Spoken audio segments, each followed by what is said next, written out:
GDS జాబ్లో join అయితే వచ్చే ఉపయోగాలు ఏంటిది అంటే, జీడిఎస్ జాబ్లో జాబ్ పరంగా వచ్చే బెనిఫిట్స్ కాదు. ఎందుకంటే నేను ఆల్రెడీ చేసిన ఒక వీడియో జీడిఎస్ జాబ్లో జాయిన్ అయితే జాబ్ పరంగా వచ్చే బెనిఫిట్స్ ఏంటిదని.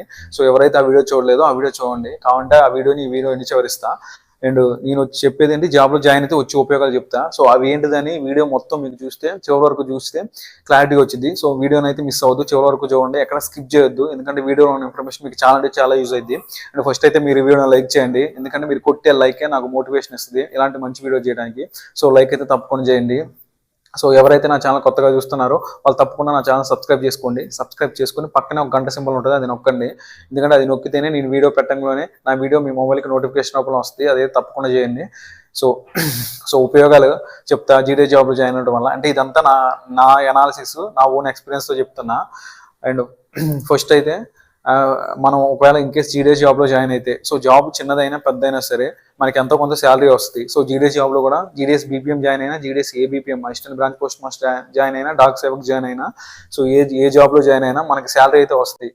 దగ్గర 15-20 వేలు దాకా వస్తుంది శాలరీ అయితే. సో మనకి మెయిన్గా శాలరీ వస్తే ఏముంటుందంటే ఫైనాన్షియల్ ఇండిపెండెన్స్ అనేది ఉంటుంది.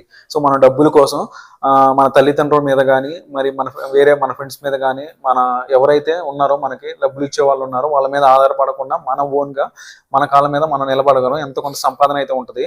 సో అది దానివల్ల మన కనీస అవసరాలు మనకైతే ఏ అవసరాలు ఉన్నాయో అవి తీరుతాయి. అలా ఫైనాన్షియల్ ఇండిపెండెన్స్ వస్తే అదొకటి. ఇంకోటి వచ్చేసి రెస్పెక్ట్, అంటే గౌరవం, అంటే సమాజంలో ఎంతో కొంత గౌరవం ఉంది. జాబ్ చేసే వాళ్ళని సరే చిన్న జాబ్ అయినా పెద్ద జాబ్ అయినా కానీ, సో జాబ్ చేస్తారన్నారంటే ఎంతో కొంత మనకి రెస్పెక్ట్ అయితే ఇస్తారు సొసైటీలో. ఆ రెస్పెక్ట్ అయితే ఉంటుంది. సో ఖాళీగా ఉండకుండా మనం ఏదో పని చేసుకుంటామని మనకు కొంచెం ఎంతో కొంత గౌరవం ఇస్తారు. సో అది respect second. And third point వచ్చేసి ఇది చాలా ఇంపార్టెంట్. ఎవరైతే కాంపిటేటివ్ జీడిఎస్ జాబ్స్ అనేవి మనకి తెలుసు, TRCA time rated continue allowance మీద డిపెండ్ అవుతాయి అని తెలుసు. సో మాక్సిమం ఉంటే 4 hours డ్యూటీ ఉంటుంది, లేకపోతే 5 hours డ్యూటీ ఉంటుంది. సో ఈ డ్యూటీ అయిపోయిన తర్వాత మనం ఇంటికి వెళ్ళి మనం వర్క్ చేసుకోవచ్చు, మనం వేరే పని అయినా చేసుకోవచ్చు, లేకపోతే ఏమన్నా వేరే చదువుకైనా కావచ్చు. మెయిన్గా కాంపిటేటివ్ ఫీల్డ్లో ఉంటారు చూడండి, వాళ్ళకి ఈ జాబ్ చాలా చాలా యూజ్ అవుద్ది. ఎందుకంటే మీరు కనుక ఈ జాబ్లో జాయిన్ అయ్యారనుకోండి, 4 to 5 hours మీరు డ్యూటీ చేసుకొని తర్వాత మీరు కాంపిటేటివ్ ఫీల్డ్లో ప్రిపేర్ అవ్వచ్చు, ఎగ్జామ్ రాసుకోవచ్చు, వేరే ఎగ్జామ్ ప్రిపేర్ అవ్వచ్చు. ఇన్ కేసు దానికి ఆ జాబ్ వస్తే ఈ జాబ్ వదిలిపెట్టి దానికి వెళ్ళిపోవచ్చు. సో అడ్వాంటేజ్ అయితే ఉంది. నా సజెషన్ ఏంటిదంటే, ఎవరైతే ఫైనాన్షియల్గా కొంచెం ఇబ్బంది పెడుతున్నారో, ఆర్థికంగా డబ్బులు లేక కొంచెం కాంపిటేటివ్ ఎగ్జామ్ ప్రిపేర్ అవుతున్నారో వాళ్ళకి కనుక ఈ జాబ్ వచ్చింది అనుకోండి, ఖచ్చితంగా జాయిన్ అవ్వండి. ఎందుకంటే మీకు ఎంతో కొంత శాలరీ లాగా వస్తుంది నెల. సో దాని ద్వారా మీరు ఇంకా మీరైతే ఏ గోల్ పెట్టుకుంటున్నారో వేరే పెద్ద జాబ్కి, ఆ జాబ్ ఈజీ కొడతారు. అంటే ఈజీ కొడతానే కాదు, కష్టపడాలి దానికి కూడా. బట్ మీకేంటంటే ఎంతో కొంత మీకు ఆర్థికంగా మీరు నిలదొక్కుకోగలరు. అంటే ఇంటి నుంచి పంపించకుండా మీ ఖర్చుల వరకైనా వెళ్ళిపోతాయి. సో ఇది ఒక 4 or 5 hours, maximum 5 hours duty ఉంటుంది, 4 hours డ్యూటీ ఉంటుంది. సో ఈ డ్యూటీ కంప్లీట్ చేసుకున్న తర్వాత మీరు ఇంటికి వెళ్ళిన తర్వాత మీకు ఫ్రీ టైం చాలా ఉంటుంది. ఆ టైంలో మీరు అనుకున్న దానికి మీరు ఏదైతే కోచింగ్ తీసుకున్నారో కోచింగ్, లేకపోతే వేరే జాబ్కి ఓన్గా ప్రిపేర్ అయితే ఓన్గా ప్రిపేర్ అయ్యి మీరు ఈజీగా ఈజీగా అంటే కష్టపడి ఒకవేళ దానికి జాబ్ వస్తే వెళ్ళిపోవచ్చు. ఇది అడ్వాంటేజెస్. నా సజెషన్ అయితే ఇది. ఎందుకంటే రీసెంట్గా కాదు, ఒక 4 years బ్యాక్ జీడిఎస్ చేసే అతను, అంటే ఇక్కడ కాదు నార్త్లో, అతను యూపీఎస్సీ క్రాక్ చేశాడు. ఈ జాబ్ చేసుకుంటానే ఈ సివిల్స్కి ప్రిపేర్ అయ్యాడు. 4 years బ్యాక్ 5 years బ్యాక్ అనుకుంటా. తనకైతే యూపీఎస్సీ అయితే క్రాక్ చేశాడు. సో అబ్బాయి పేరు నాకు గుర్తులేదు. నార్త్ అబ్బాయి అయితే తెలుసు, నార్త్ అబ్బాయి అయితే తెలుసు, నార్త్ స్టేట్ అబ్బాయి అయితే తెలుసు. అదైతే చాలా మంచి అడ్వాంటేజ్. ఎవరైతే కాంపిటేటివ్ ప్రిపేర్ అవుతున్నారో వాళ్ళు ఖచ్చితంగా జాయిన్ అవ్వండి. ఒకవేళ మీకు డబ్బులు ఉంటే, డబ్బులు ఫైనాన్షియల్గా బాగుంది, నాకు ఇంకా ఈ ఫ్యామిలీ సపోర్ట్ ఉంది, అది ఉంది అనుకుంటే పర్లేదు, ఈ జాబ్కి చేరకపోయినా వేరే జాబ్కి ప్రిపేర్ అవ్వచ్చు. ముఖ్యంగా నేను చెప్పేది ఎవరైతే డబ్బు లేదో వాళ్ళు కొంచెం ఈ జాబ్ చేసుకుంటే వాళ్ళు కొంచెం మనీ సపోర్ట్ ఉంటుంది, వాళ్ళు కొంచెం పైకి వెళ్ళడానికి వేరే జాబ్స్ ప్రిపేర్ అవ్వడానికి ఛాన్స్ ఉంటుందని చెప్తున్నా. అండ్ ఇంకో పాయింట్ ఏంటంటే, ఈ జీడిఎస్ జాబ్ చేసుకుంటానే రీసెంట్గా మొన్న తెలంగాణ జరిగింది, 1 year బ్యాక్ డిఎస్సి జరిగింది, డిఎస్సి ఎగ్జామ్ జరిగింది. డిఎస్సి ఎగ్జామ్లో రీసెంట్గా జీడిఎస్ బీపీఎంగా చేసుకుంటా ఆమె ఎస్సిటికి అంటే స్కూల్ మామూలు ప్రైమరీ స్కూల్ టీచర్కి సెలెక్ట్ అయింది. సో ఇట్లా మళ్ళీ ఇంకోటి ఏంటంటే, ఈ జాబ్ చేసుకుంటేనే బ్యాంక్ జాబ్కి సెలెక్ట్ అయిన వాళ్ళు ఉన్నారు, అదేవిధంగా అసిస్టెంట్ ఇంజనీరింగ్ సెలెక్ట్ అయిన వాళ్ళు ఉన్నారు. సో వేరే ఈ జాబ్కి ప్రిపేర్ అయితేనే వేరే జాబ్కి ప్రిపేర్ అయ్యి ఆ జాబ్ వస్తే వెళ్ళిపోయిన వాళ్ళు చాలా మంది ఉన్నారు. సో ఇదొక ఇది చాలా చాలా మంచి విషయం ఇది. అండ్ ఇంకోటి వచ్చేసి ఈ జాబ్ కనుక మన విలేజ్ దగ్గరలో కనుక వస్తే అది ఇంకా బెనిఫిట్ మనకి. ఎందుకంటే మనం ఇంటి దగ్గర నుంచే అక్కడికి వెళ్ళి ఒక 4-5 అవర్స్లో డ్యూటీ కంప్లీట్ చేసుకొని మళ్ళీ మన ఇంటికి వచ్చేయచ్చు. దాని తర్వాత ఇంకా వేరే వర్క్ ఏమైనా చేసుకోవచ్చు. సో అదొక బెనిఫిట్. అండ్ ఇంకా పర్టికులర్గా అమ్మాయిలు అయితే అమ్మాయిల్లో కూడా ఇప్పుడు మనకి డిపార్ట్మెంట్ మామూలుగా బయట కాంపిటేటివ్ ఒకవేళ అది కాదనుకున్నా మన ఈ డిపార్ట్మెంట్లోనే జీడిఎస్గా మీకు ఆల్రెడీ చెప్పిన జీడిఎస్గా 3 years సర్వీస్ కంప్లీట్ చేస్తే ఎంటీఎస్ రాసుకోవచ్చు. అండ్ 5 years కంప్లీట్ చేస్తే పోస్ట్ మ్యాన్ పిఏ రాసుకోవచ్చు. అది ఎస్ఏ స్టార్టింగ్ అసిస్టెంట్ కూడా ఉంటుంది. అండ్ ఇలా రాసుకుంటా ఇలా జీడిఎస్గా కంప్లీట్ చేసుకుంటా ప్రమోషన్ వచ్చిన వాళ్ళు చాలా మంది ఉన్నారు. సో నేను కూడా అలాగే వచ్చిన జీడిఎస్ టు ఎంటీఎస్ ప్రమోషన్ వచ్చింది నాకు కూడా అలాగే. సో ఇలా ప్రిపేర్ అవ్వాలి కూడా చాలా మంది, ముఖ్యంగా అమ్మాయిలు కూడా చాలా మంది ఈ జాబ్ చేసుకుంటే ఈ డిపార్ట్మెంట్లోనే పోస్ట్ మ్యాన్గా అయిన వాళ్ళు ఉన్నారు, పోస్టల్ అసిస్టెంట్గా అయిన వాళ్ళు ఉన్నారు, ఎంటీఎస్గా ఎంటీఎస్గా అయిన వాళ్ళు ఉన్నారు. అండ్ స్టార్టింగ్ అసిస్టెంట్ తెలుసు, అది ఆర్ఎంఎస్ డివిజన్లో ఉంటుంది. సో ఆర్ఎంఎస్లో అంటే స్టార్టింగ్ చేయాల్సింది. సో అలా ప్రమోషన్ వచ్చిన వాళ్ళు కూడా ఉన్నారు.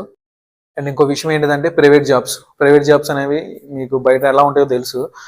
సో ఫుల్ టైం వర్క్ చేయాలి. మార్నింగ్ 9కి వెళ్తే 6 or 7 or అట్లా, కొన్ని 5, కొన్ని ఆఫీసులు 5 or కొన్ని 6-7 అవుతుంది.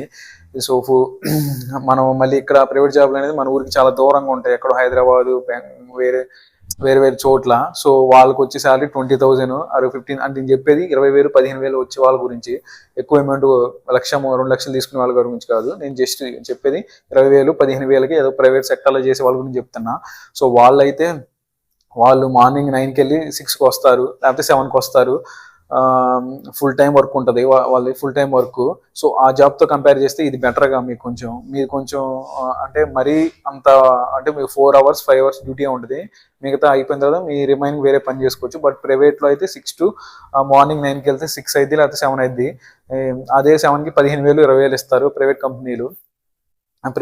ఎక్కడ చేసినా అంటే ఫ్రెషర్స్ గురించి చెప్తున్నా. ఇంకా ఎక్కువ 1,00,000 2 లక్షలు ఇచ్చే వాళ్ళు కూడా ఉన్నారు, నేను వాళ్ళ గురించి చెప్పట్లేదు, జస్ట్ వీళ్ళ గురించి చెప్తున్నా.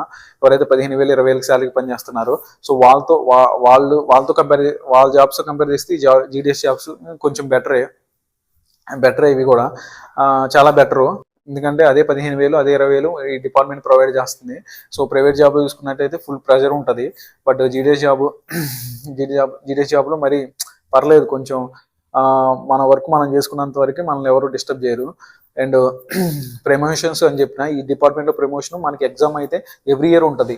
నార్మల్గా అయితే బయట కాంపిటేటివ్ ఎగ్జామ్తో కంపేర్ చేస్తే ఇది ఎవ్రీ ఇయర్ ఉంటుంది ఎగ్జామ్. మ్యాక్సిమం అయితే ఎంటీఎస్ ఎగ్జామ్ అయినా, పోస్ట్ మ్యాన్ ఎగ్జామ్ అయినా, పిఏ ఎగ్జామ్ అయినా ఎవ్రీ ఇయర్ కండక్ట్ చేస్తారు. అండ్ బయట మీరు కాంపిటీషన్తో కంపేర్ చేస్తే ఇక్కడ కొట్టాలంటే ఇక్కడ మా బయట కాంపిటీషన్ ఎస్ఎస్సి, ఇప్పుడు పిఏ అనేది పోస్టల్ అసిస్టెంట్ అనేది ఎస్ఎస్సి సిజిఎల్లో ఉంటుంది. సో మీరు అది ఎగ్జామ్ రాసి క్రాక్ చేసి రాయాలంటే చాలా టఫ్ ఉంటుంది. బట్ పోస్టల్ డిపార్ట్మెంట్లో జీడిఎస్కి జాయిన్ అయ్యి 5 years చేస్తే మీరు పిఏకి ఎలిజిబుల్ అవుతారు. మీకు టాలెంట్ ఉంటే ఈజీ కొట్టుకోవచ్చు. సో అదే శాలరీ వచ్చింది మీకు. ఎస్ఎస్సి సిజిఎల్ ద్వారా పిఏ అయినా అదే శాలరీ వచ్చింది, జీడిఎస్ టు పిఏ అయినా అదే శాలరీ వస్తుంది. శాలరీ ఏం డిఫరెన్స్ ఉండదు సార్. కాకపోతే తొందరగా వెళ్ళడానికి పాత్ దొరికింది, మీకు ఒక అవకాశం అయితే ఉంటుంది. అది ప్రైవేట్ జాబ్తో కంపేర్ చేస్తే ఇది కొంచెం బెటరు. మీకు విలేజ్ దగ్గరలో వస్తే జాబ్ ఇంకా చాలా బెటరు, చాలా ఇంటి దగ్గర ఉంటారు, ప్లస్ అదే శాలరీ వచ్చింది, వేరే వర్క్ చేసుకుంటారు, లేకపోతే వేరే దానికి ప్రిపేర్ అవుతారు. అండ్ ఇంకో విషయం వచ్చేసి నాకు తెలిసిన ఇన్సిడెంట్ షేర్ చేసుకుంటున్నా. ఇది ఇన్సిడెంట్ ఏంటిదంటే నార్మల్గా మా ఫ్రెండ్ వాళ్ళ చుట్టాలు రిలేటివ్స్ ఏంటిదంటే వాళ్ళకి మొత్తం ప్రాపర్టీ అంతా వెళ్ళిపోయిందో, లాస్ట్ బిజినెస్ పెట్టారు, బిజినెస్లో మొత్తం నష్టపోతే ఆయనకి ఇది ఒక్క జాబే మిగిలింది. సో ఆయన ఏం చేసిందంటే ఈ జాబ్ అంటే ఆ జాబ్ కూడా ఆయనది కాదు వాళ్ళ ఆమెది. సో వాళ్ళ వైఫ్ది, వాళ్ళ భార్యది.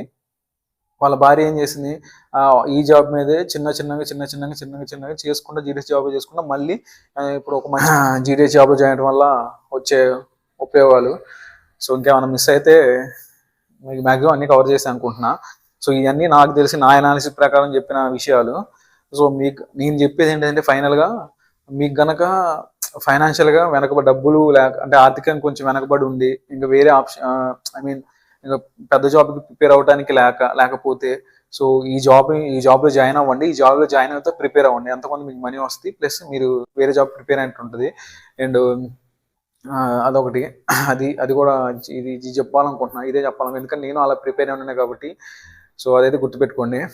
అండ్ ఈ వీడియోలో ఏమైనా మిస్టేక్స్ ఉంటే చెప్పండి, సరి చేసుకుంటా. అండ్ జీడిఎస్ జాబ్స్ గురించి ఏమన్నా డౌట్ ఉంటే కింద నా వీడియో కింద కామెంట్ చేయండి. కామెంట్‌కి రిప్లై ఇస్తా. అండ్ ఈ వీడియో మీ ఫ్రెండ్స్ ఎవరికైనా యూజ్ అయిద్ది అనుకుంటే ఖచ్చితంగా షేర్ చేయండి. Thanks for watching my video.